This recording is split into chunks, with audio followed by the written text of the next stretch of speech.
Dayan kami kay Diwata. Masarap. Ayan. Libre yung ice cream.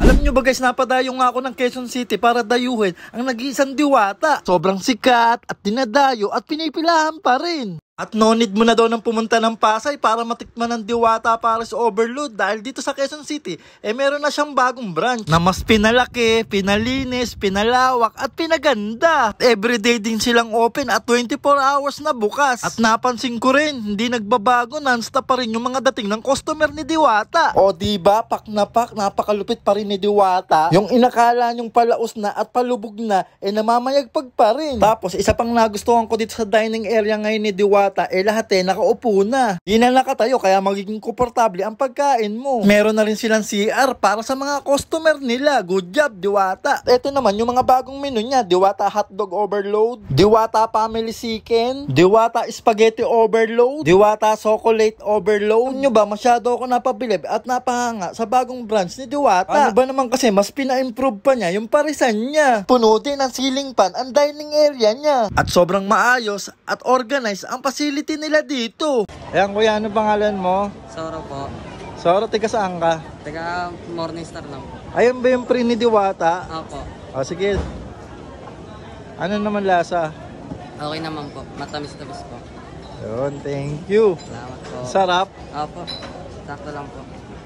So ayun guys, pumila tayo sa palibreng ice cream ni Diwata. I-check natin kung masarap. Sabi kasi ni kuya, masarap daw eh. Ang mukha nga, masarap daw pag libre. All goods, Diwata lang malakas. Thank you, salamat sa pa-ice cream. Kaya ka pinagpapala eh. Okay guys, tikman natin tong libreng pa-ice cream ni Diwata. Wow, in fairness ha, masarap siya. Di siya yung kalasa ng ice cream na mumurahin. Ito pala yung malaking billboard ni Diwata. Grabe, sobrang laki. Ala ko, nasa EDSA ako eh. So ayun guys, pumila na nga ako para maka-order. Bali dito guys, dalawa yung pila niya kaya sobrang bilis lang. Tapos ang maganda pa dito sa branch ni Diwata, sobrang high-tech na, social, naka-POS na sila. Masyadong ginagalingan ni Diwata. At eto pa yung mga bagong menu na dinagdag ni Diwata na sobrang dami yung pwedeng pagpilian. O Diwata, where na you? Dito na mi.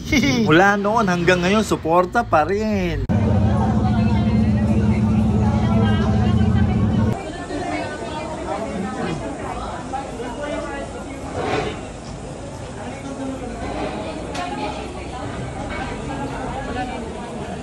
Ito nga pala yung resibo nila. Bali ang in-order ko yung Overload Pares. Tapos yung nakasulat doon na S dyan para sa soft drink. At dito naman yung kitchen nila. Grabe, nag-level up na talaga si Diwata. Ewan ko na lang talaga kung may masabi pa yung mga basher kay Diwata ngayon. Kita nyo naman, sobrang maayos at malinis. Mag-prepare sila ng pagkain ngayon. May dalawang klaseng Pares na rin sila ngayon na sineserve. Diwata Pares Overload Kanto Style. At yung isa naman, Diwata Pares Classic Tradition Style. Same pa rin na may lechong kawali at chicharong bulaklak. Eto guys yung Paris Kanto style nila. Grabe oh. Amoy pa lang. Abay panalo na. Sabi ni ma'am, beef flavor daw yan.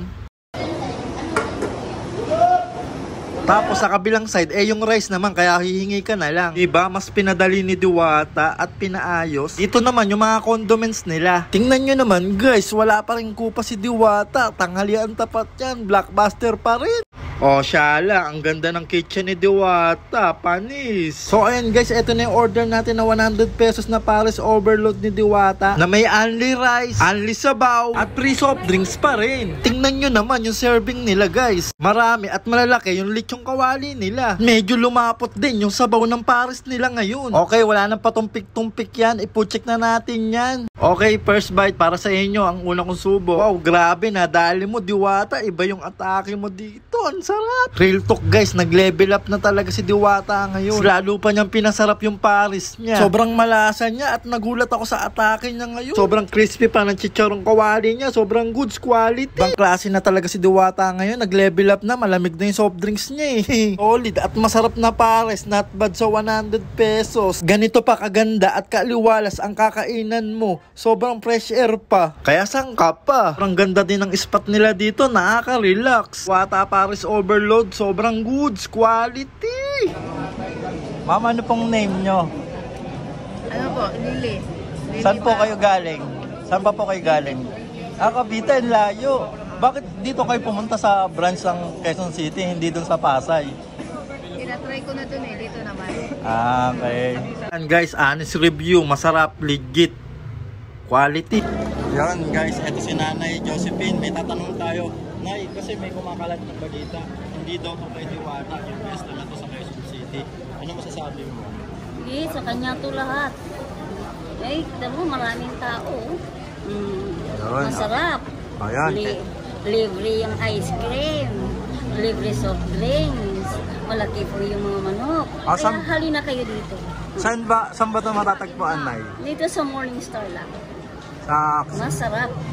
Super. Thank you, Nay.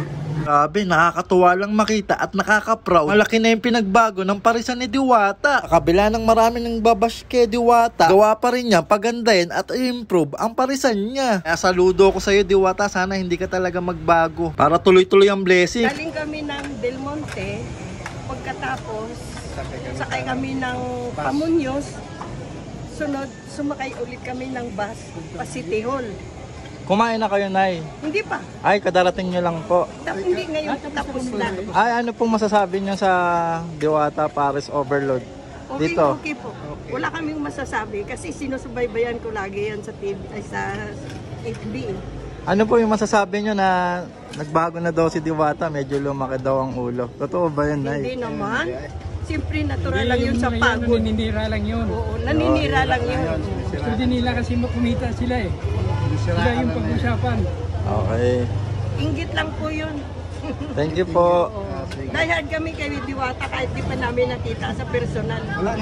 Sayang hindi nakita ni Nanay. Wala kasi si Diwata, nasa taping daw. So ayun guys, kung gusto nyo pumood trip, check out nyo na dito sa Diwata Paris Overload. Dito sa Quezon City branch. Promise legit, hindi ka mapapahiya sa pagdayo nyo sa kanila. Woo, sobrang solid ng experience na yun. Sobrang goods. No hate para kay Diwata, suporta lang. Peace. So ayun, siguro dito ko na rin po tatapusin yung video ko. Maraming salamat sa panonood at kung nagustuhan nyo ang video na to, paki-like and share naman po. Salamat. Aki kabuhat. Peace out.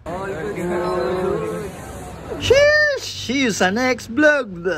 Sipag magtututulog, kaya pita ka puyat. Imbis magbanat ng buto, nagbunat ng butong may kasamang ikab. Ganong katamad, sabay-aba sa magaling, magabang na malalaglag. At nagtataka ka pa kapag sabay sa mawala ka na nakakapkap. Clap, clap, clap, ang hilig mo sa teka muna. Kaya imbis sa lapian nakuha mo muta. Punto ko sana makuha, na baka sa kakahiga mo ay diyan ka makuba. Ano